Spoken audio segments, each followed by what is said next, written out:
मैं इसलिए अब खुल के अपना पोटेंशियल का शायद इजहार ना कर सकूं सर दीपक की वजह से।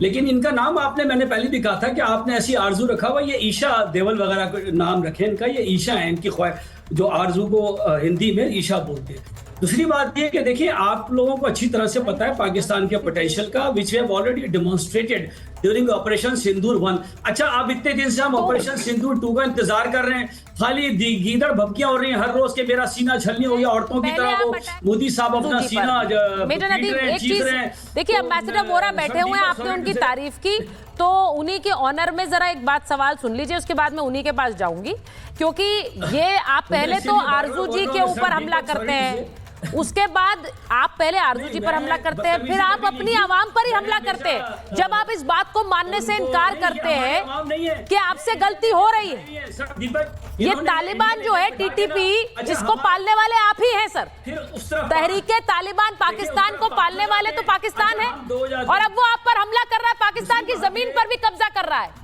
क्या कर पा रहे हैं आप लोग?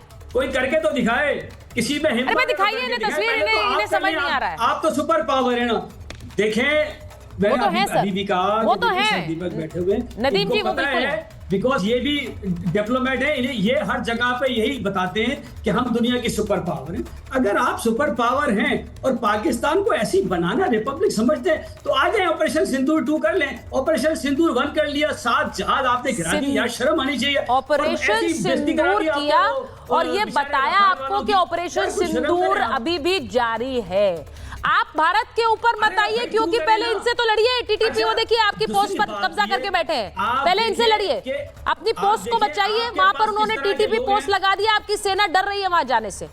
आपको पहले इन्हें काउंटर करिए, भारत की सेना का दम मत देखिए, वरना फिर वहां भागना पड़ेगा आपको।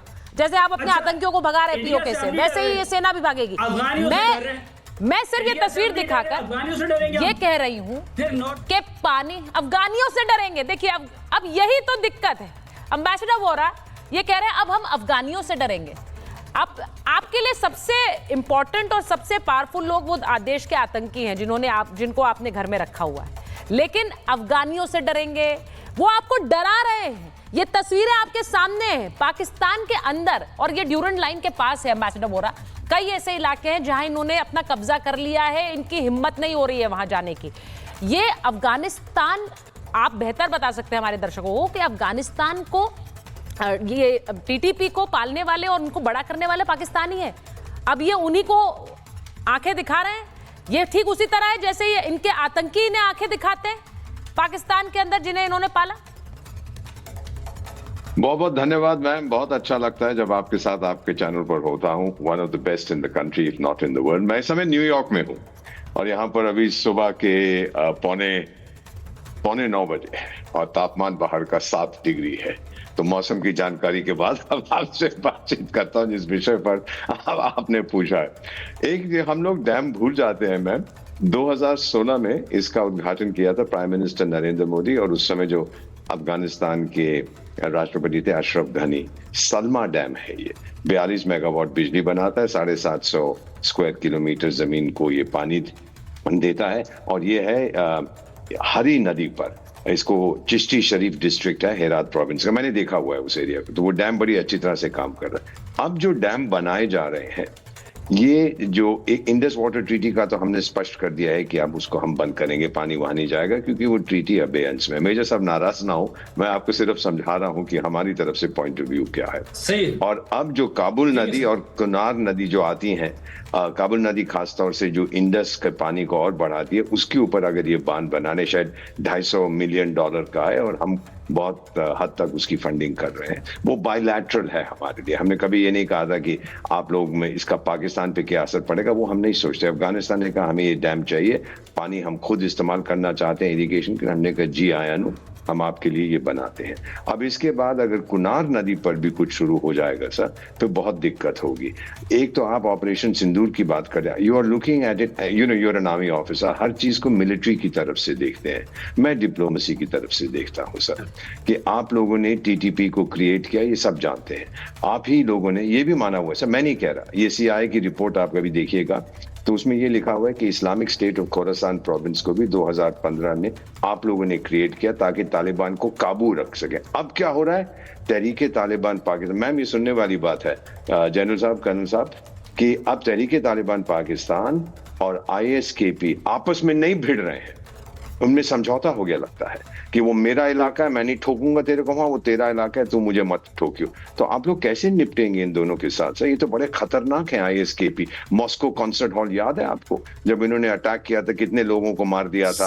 जो let me complete sir, let me complete sir. जब ये काबुल से दौड़ रहे थे अमरीकी, जो सुसाइड बॉम्बिंग हुई थी, वो भी ISKP के लोगों ने किया था। अगर ये TTP के साथ मिल गए हैं सर, आपकी समस्याएं तो 100 टाइम्स इंक्रीज हो जाएंगी सर। ये आपकी बात नहीं सुन रहे। फाइनली लेट मी कंक्लूड, हम लोग एक चीज डिप्लोमेसी में कहते हैं, डिनायबिलिटी की भी एक शेल्फ लाइफ होती है।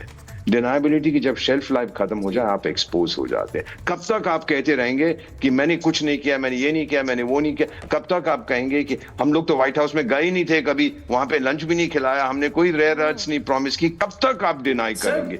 आजकल से ये इंफॉर्मेशन टेक्नोलॉजी का जमाना है, सारी वीडियोस आपको नजर आती है, you can not deny it sir. मैंने इतना ही कहना था सर, आपको थोड़ा सा इंट्रोस्पेक्शन करें, आपसे गलती कहाँ हो गई? ईरान के साथ आपके संबंध ठीक नहीं है, अफगानिस्तान के साथ, अब चाइना के साथ आपके संबंध खराब हो रहे हैं, इसका कारण क्या है सर?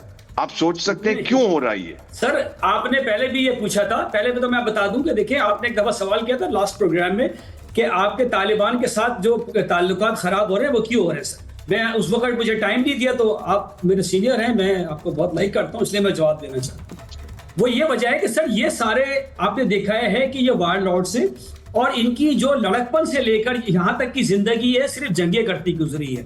इन्हें हर वक्त जंग चाहिए। इनका कल्चर, इनका एंटरटेनमेंट, इनका कंसर्ट, इनके गेम्स, ये सब जंग है। लेकिन ये ट्रेंड है सिर्फ गुरिल्ला वारफेयर के लिए। इनके पास क्लाशनकोव है sir. We have got establish army, हमारी एक फेंस लगी हुई है, एक बॉर्डर लाइन है हमारी, वो हमारा एस्टैब्लिश डिफेंस है sir, with OHP overhead protection के साथ। एक भी पोस्ट कंप्रोमाइज नहीं हुई सर। हमने इंडिया के साथ फाइट की। इंडिया तो बहुत बड़ा मुल्क है ना, आप सो कॉल्ड जैसे आप कहते हैं, मैं आपकी बात मान लेता हूँ। हमने उसको अगर डिफेंड कर सकते हैं तो डोंट यू थिंक तो दुनिया कहती है, सिर्फ एम्बेसडर वोरा थोड़ी कहते हैं मेजर नदीम। आप इतने लर्नेड आदमी हैं, हम तो चाहते हैं कि आप जैसा बंदा PM बने। ये मोदी साहब चाय वाले को आपने PM बना दिया।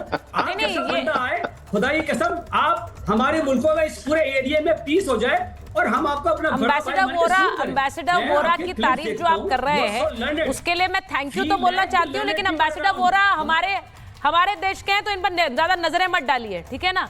इनको ऊपर ज्यादा नजरें डालने की जरूरत नहीं है। आपको नजरें जो हैं वो डालनी है अपने बॉर्डर पर। और क्योंकि ये खबर आ रही है मेजर नदीम, जरा मैं आपको बता देती हूँ, डॉक्टर काशिफ को भी लीजिएगा उसके बाद। खैबर पख्तूनवा में सीरियल ब्लास्ट हुए, विस्फोट में पुलिस चौकी को निशाना बनाया गया। अब ये भी इस वक्त खबर आ रही है कि खैबर पख्तूनवा में सीरियल ब्लास्ट, जिसके बाद पुलिस चौकी को निशाना बनाया गया, और ये सीरियल ब्लास्ट उसी क्रम में है।